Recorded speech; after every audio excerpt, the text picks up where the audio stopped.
Presidente MedStart, powered by Diascope Gonçalo Torres.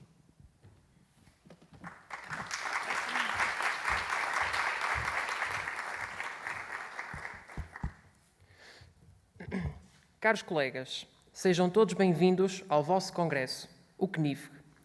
Quero agradecer a todos os presentes, bem como aos colegas que assistem a partir das suas casas. E sejam bem-vindos a Guimarães. Aqui nasceu Portugal e aqui nasce também uma nova vida para este congresso. Agora, MedStart. Este start que marca o início da nossa carreira como médicos. E que início, deixem que vos diga. Cada um de nós tinha tudo planeado, em pormenor. Imaginava como seria o ano finalista, o primeiro salário. Nenhum de nós imaginava nada do que acabou por acontecer. Estágios de 6º ano, cancelados.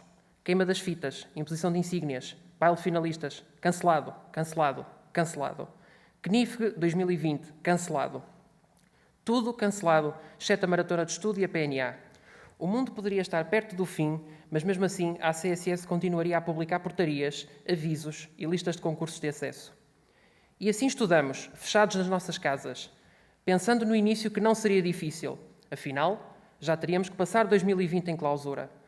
Agora, o resto do planeta juntava-se à nossa prisão domiciliária. O tempo provou o quão errados estávamos. Um verdadeiro desafio à nossa saúde mental. Superamos esse desafio e, por isso, estamos de parabéns. Seguimos para a viagem de finalistas... já me esquecia. Cancelada. Agradeço à Ordem dos Médicos por não ter deixado cair o juramento de Hipócrates. Ainda que a partir de casa de cada um, sentimos-nos juntos. Partilhamos esse momento. Obrigado, Dr. Miguel Guimarães, pela presença hoje. Iniciamos a carreira em janeiro deste ano, durante o maior pico, da pior onda, da mais grave pandemia do século. Estudamos todas as patologias durante 6 anos. Todas, exceto aquela que agora nos dominava aos nossos dias. Tínhamos medo? Claro que tínhamos. De trazer o vírus para casa, infectar a família, amigos. Podíamos mostrar medo? Não sabíamos.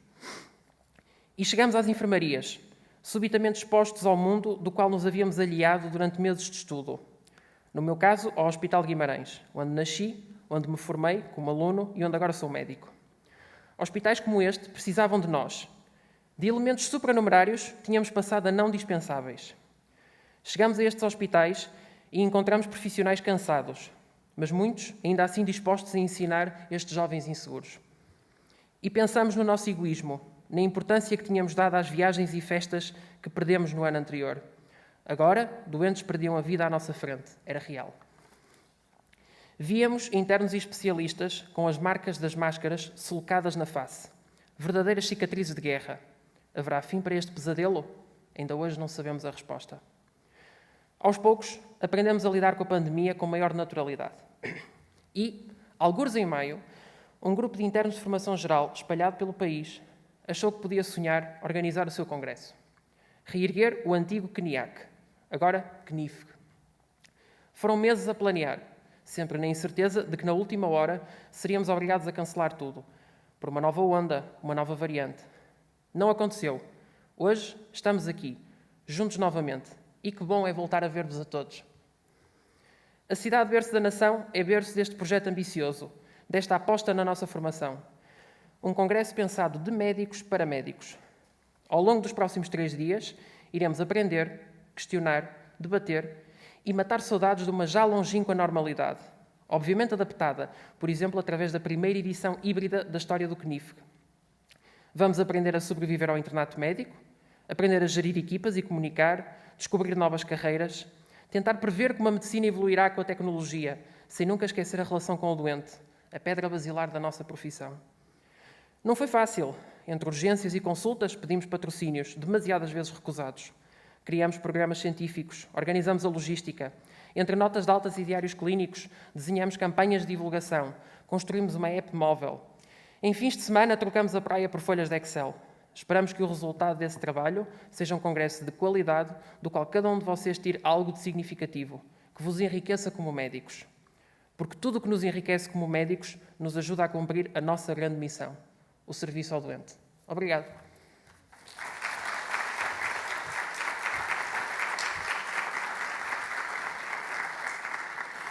Dou agora início aos trabalhos e convido o Sr. Bastonário, Dr. Miguel Guimarães, a dirigir umas palavras aos jovens colegas. Muito obrigado.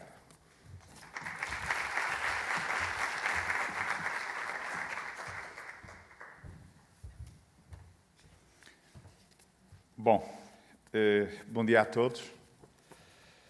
Permitam-me que dê um cumprimento especial ao Gonçalo Torres, Presidente da Comissão Organizadora deste Congresso, um congresso que eu considero bastante importante, não só para os jovens médicos, a quem especificamente se dirige, mas também para todos os médicos, porque o futuro da medicina são, de facto, vocês, são já o presente, mas vão ser o futuro. Quero dar um cumprimento especial à doutora Sana Vargas, que me acompanha nesta sessão, que é membro do Conselho Nacional da Ordem dos Médicos e que hoje está aqui também a dar-vos apoio. É médica no Hospital São João, é diretora do Bloco Operatório e é uma pessoa também com grande experiência nesta área do associativismo médico. Um cumprimento à minha querida amiga Elisa, que está aqui connosco, e também à doutora Joana Saba, que não sei se está aqui a representar a Federação Nacional dos Médicos ou não, mas está aqui connosco também, não posso deixar de o fazer. Caros colegas e amigos e distintos convidados, eu gostava de começar esta apresentação, ou se quisermos, esta intervenção, lembrando que hoje é um dia especial. É o último dia de luto do Presidente Jorge Sampaio. O Presidente Jorge Sampaio foi um homem, de facto, extraordinário, como já foi dito por várias personalidades políticas do nosso país, incluindo o Sr. Presidente da República. Foi um herói, foi um verdadeiro herói, sem ser herói, como ele disse, mas, sobretudo, foi uma pessoa inconformada, uma pessoa que lutou sempre pelos direitos, liberdades e garantias das pessoas, uma pessoa que soube colocar a democracia no ponto exatamente em que ela deve ser colocada, um homem que sempre respeitou toda a gente, um homem que não tinha dificuldade de impedir ajuda quando era necessário, e eu sou testemunha disso. O meu início de mandato como bastonário, há cerca de 4 anos e meio atrás, eu tive um pedido de reunião com o Presidente Jorge Sampaio, e eu tinha que ele se deslocou à Ordem dos Médicos, eu até lhe disse, mas eu vou onde o Sr. Presidente estiver. Não, mas ele quis ir à Ordem dos Médicos por causa dos refugiados sírios, concretamente por causa de 2 médicas que eram refugiadas e que não tinham qualquer documentação devido à guerra que estava a acontecer no país. E, portanto, ele é um homem de uma humildade, de facto, extraordinária. E eu quero lembrá-lo hoje, porque nós estamos em Guimarães também. Guimarães é uma terra também importante para o Presidente Jorge Sampaio. Tem cá família, como sabem. E, portanto, quero dar aqui esta nota que eu acho que é fundamental. E aproveitar para agradecer ao Gonçalo e a todos vocês, à Comissão Organizadora que está aqui presente, o facto de terem decidido descentralizar as reuniões.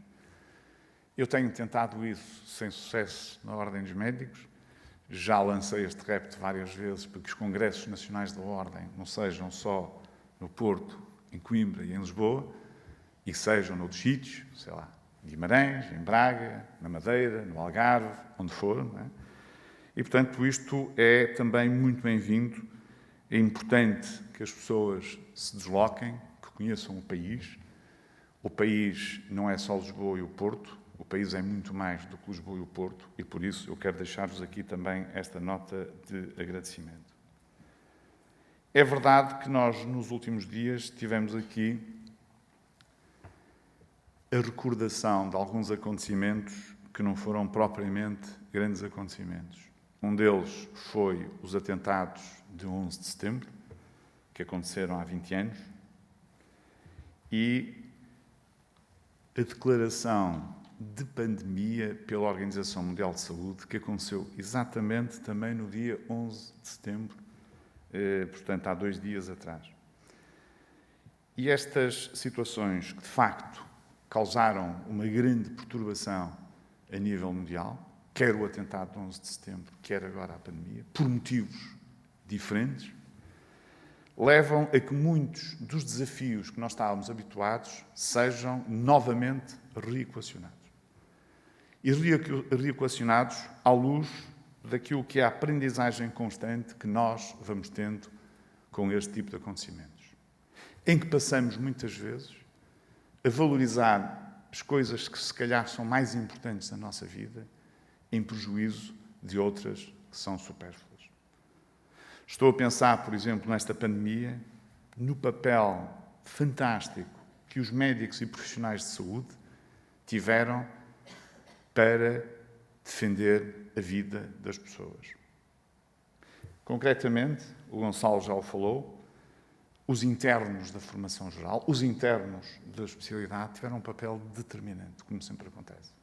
Aliás, acontece todos os dias. Nós poderíamos hoje falar sobre o papel e a importância dos médicos internos no funcionamento do Serviço Nacional de Saúde. Eu costumo dizer que se amanhã os médicos internos deixassem de estar no Serviço Nacional de Saúde, o Serviço Nacional de Saúde caía como um castelo de cartas, por vários motivos e mais alguns.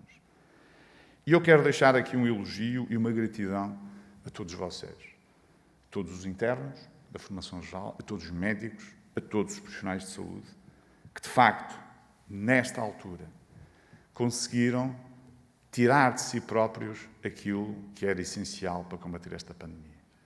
Estou a pensar não apenas naquilo que são as nossas características inatas relacionadas com o conhecimento, com a nossa capacidade de trabalho, com aquilo que é ser médico, mas estou a pensar naquelas características que nós temos intrinsecamente, que é característica dos portugueses.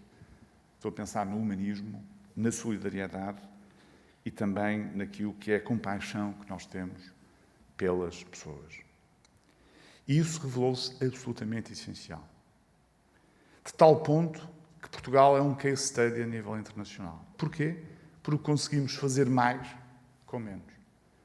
Nós não somos um país rico, como é a Alemanha, ou como é a Itália, ou até se quisermos a Espanha, mas conseguimos dar uma resposta com menos capital humano, com menos equipamentos, com menos camas, superior em termos daquilo que foi evitar que as pessoas morressem, superior, dizia eu, àquilo que aconteceu noutros países. E isso deve-se não a decisões políticas, deve-se aos profissionais que nós temos e às características específicas que nos acompanham nestes e noutros momentos.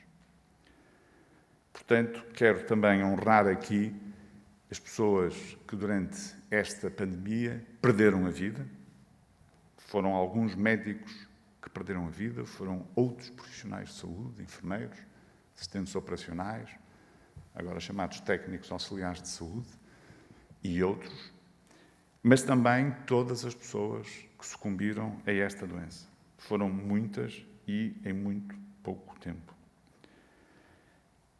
Antes de vos dirigir umas palavras mais específicas sobre aquilo que é o vosso percurso, como internos de formação geral, como internos de especialidade, sobre aquilo que são as opções que podem ter de carreira, que eu já percebi que vai fazer parte integrante deste Congresso e de uma forma que eu acho que é bastante útil e oportuna, eu gostava de vos dirigir algumas palavras relativamente àquilo que o nosso Ministro da Ciência, Tecnologia e Ensino Superior disse recentemente numa entrevista que deu ao Diário de Notícias.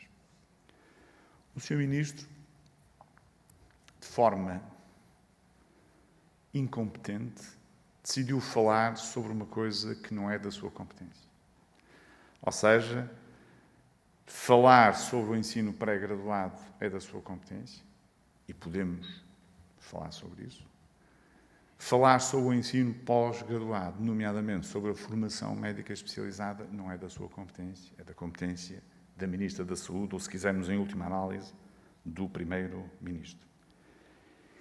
E ele cometeu dois erros que eu acho que são capitais.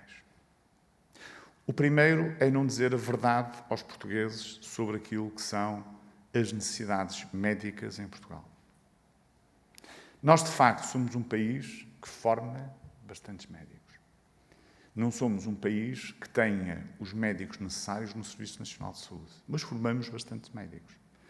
Vocês reparem que, neste momento, nós temos a trabalhar no Serviço Nacional de Saúde cerca de 30 mil médicos.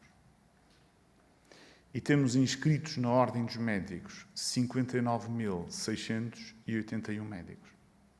Claro que destes médicos que estão inscritos na Ordem, uns milhares, cerca de 4, 5 mil, já emigraram, não estão fora do país, e uma parte dos médicos que estão fora do país normalmente suspendem a sua inscrição na Ordem transitoriamente para não estarem a pagar as cotas. Mas a verdade é que nós temos muitos médicos em Portugal. E, portanto, nós não precisamos propriamente de mais escolas médicas. Nós não precisamos desbanjar o dinheiro dos portugueses a ter mais escolas médicas que depois podem deixar médicos sem fazerem o seu percurso profissional completo naquilo que é a medicina moderna. Isto é, ter acesso a uma especialidade e especializar-se. A medicina é cada vez mais específica, mesmo dentro da própria especialidade. Nós acabamos muitas vezes por decidir fazer uma determinada área, o que é uma situação complicada e que a própria medicina interna tem chamado a atenção que, de facto, estamos a perder aquilo que é a visão holística da medicina e não o devemos fazer. Daí que esta formação geral que vocês têm seja muito importante. Mas o nosso Ministro podia dizer que quer mais escolas médicas porque quer, mas não dizer que quer mais escolas médicas porque não há médicos. Há médicos, é preciso oferecer as condições adequadas aos médicos para trabalharem no Serviço Nacional de Saúde, é preciso valorizar aquilo que é o seu conhecimento, que varia entre 11 e 13 anos, a partir do momento em que entram no ensino superior, e também a sua responsabilidade social. É preciso dar-lhes ânimo, motivá-los, tratá-los com respeito. Isso é absolutamente essencial e, infelizmente, não tem acontecido. E por isso é que muitos médicos acabam por decidir não ficar no Serviço Nacional de Saúde, como de resto aconteceu recentemente com o concurso de Medicina Geral e Familiar, em que cerca de 33% ou 34% das vagas ficaram por ocupar e os médicos tomaram outras opções. A segunda questão que o Sr. Ministro, de facto, fez considerações erradas, na nossa opinião, foi falar de uma especialidade, a especialidade de Medicina Geral e Familiar, uma especialidade muito importante para o Serviço Nacional de Saúde, uma especialidade que é fundamental naquilo que é o contexto de um sistema de saúde que se pretende organizado e que pretende ter cuidados primários de saúde fortes. Uma especialidade em que nós demos passos fantásticos para termos, seguramente, os melhores médicos da Europa. Uma especialidade em que nós somos referência a nível internacional. Já por diversas vezes, países como os Estados Unidos, o Canadá, vários países europeus, falam sempre da qualidade da formação em Portugal. Que temos uma qualidade, de facto, notável. E é isto que nós queremos. É isto que o Sr. Ministro não percebe. É que a diferença entre o Ministro e nós é que nós queremos que as pessoas tenham qualidade. Que as pessoas tratem os seus doentes da melhor forma possível. Que as pessoas cometam menos erros. Que as pessoas possam, de facto, cumprir a sua missão de cuidar e proteger dos doentes da melhor forma que seja possível. E, portanto, nós lamentamos esta situação. Eu, aliás, escrevi um artigo que foi publicado no Observador há 2 dias atrás, podem lê-lo, que acho que foi uma resposta a esta segunda questão que ele veio levantar, dizendo que não tinha que pedir desculpa aos médicos, e já não é só aos médicos portugueses, é aos médicos também europeus, porque quer a British Medical Association, quer a Associação Europeia de Médicos de Família tomaram uma posição pública sobre as declarações do Ministro, mas também pedir desculpa aos doentes. Há que ter humildade e reconhecer que erramos. E é isto que o Sr. Ministro devia ter feito e não fez. Relativamente ao vosso internato, o internato da formação geral integra-se dentro daquilo que é a formação completa que vocês deviam ter, passando pela formação geral e a formação especializada até serem especialistas. Infelizmente, esta situação não tem acontecido, é uma situação que preocupa bastante a Ordem dos Médicos. Preocupa bastante a Ordem dos Médicos e nós temos feito um trabalho muito grande junto dos colégios da especialidade para conseguir abrir o máximo de vagas, mantendo aquilo que é a qualidade da formação, que é um aspecto que eu acho que é fundamental e que todos nós devemos defender permanentemente. É verdade que, desde que sou bastonário, os mapas de vagas têm aumentado todos os anos. Este ano vamos ter o mapa de vagas maior de sempre, claramente o maior de sempre.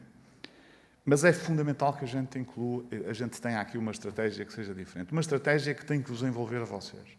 Tem que envolver o Conselho Nacional do Médico Interno, a quem eu já lancei este repto, mas tem que envolver também os médicos que estão no terreno. Porque só com a vossa participação, a participação dos internos de formação geral, que só estão um ano e, portanto, estão sempre a mudar. Mas temos que os envolver no momento em que eles estão. E também os internos da especialidade, que têm aqui um conhecimento também mais específico e mais recente, no sentido de conseguirmos encontrar, de facto, uma situação que possa ser proposta ao Ministério da Saúde para conseguirmos corrigir esta situação. Isto não é fácil. Nós temos, neste momento, um número de vagas para a especialidade superior, claramente superior ao número de médicos que se formam dentro do nosso país.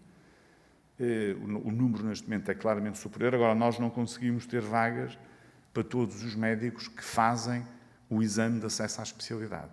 E isso não é bom. E não é bom porque a medicina evoluiu de tal forma que, hoje em dia, se a medicina global ou medicina específica, sem ter formações mais especializadas, é muito complicado. E, portanto, temos que, em conjunto, fazer este esforço. Eu lanço já agora este desafio.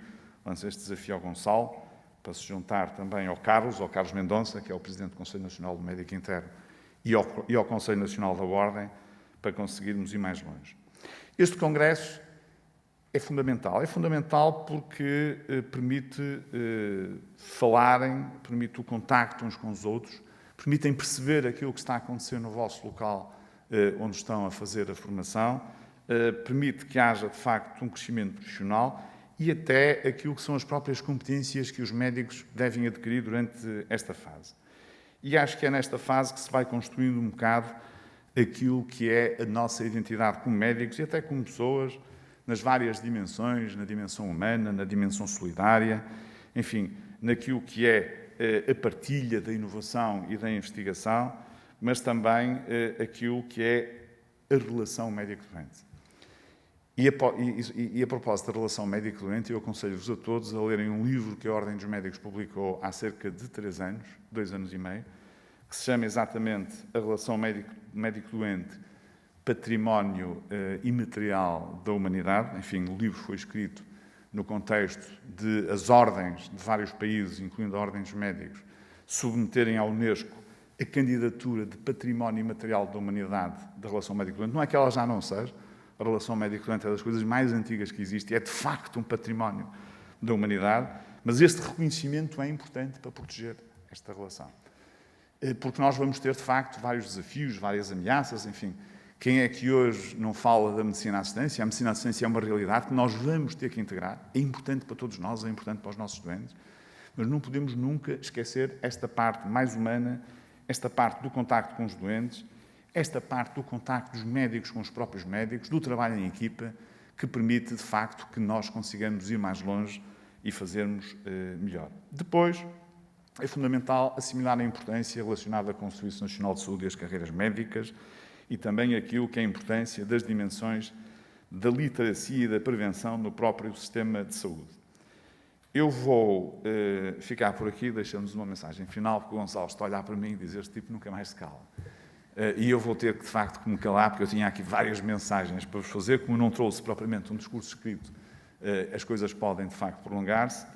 E queria, em primeiro lugar, dar-vos uma grande palavra especial de gratidão e reconhecimento através de todos os presidentes que tiveram nas 10 comissões organizadoras deste Congresso, embora com outro nome, mas o Congresso basicamente era o mesmo e tinha o mesmo significado, e, obviamente, a todos os membros que fizeram parte das comissões organizadoras. Fizeram um trabalho fantástico, um trabalho que eu acho que é muito importante. Quero deixar aqui o meu agradecimento na pessoa do Gonçalo Torres, aqui presente. E queria deixar-vos uma mensagem a vocês, jovens médicos, que vocês vão, de facto, escolher a especialidade, ou a maior parte de vocês, pelo menos, vão escolher a especialidade dentro de pouco tempo. E eu queria recordar aqui as palavras de Steve Jobs na cerimónia de formatura de Stanford em 2005. As palavras não todas, porque ele fez um discurso fantástico, está em todo lado, mas duas ou três coisas que eu acho que são importantes.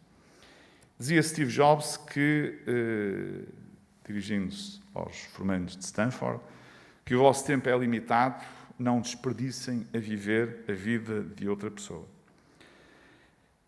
Não permitam que o ruído das opiniões dos outros silencie a vossa voz interior. E, sobretudo, e esta mensagem é que neste momento é mais importante, tenham a coragem de seguir o vosso coração e instinto. De alguma maneira, eles sabem o que vocês querem realmente ser. Muito obrigado, tenho um imenso orgulho em vocês todos, muitas felicidades, parabéns pela organização deste congresso e boa sorte, bem-ajam.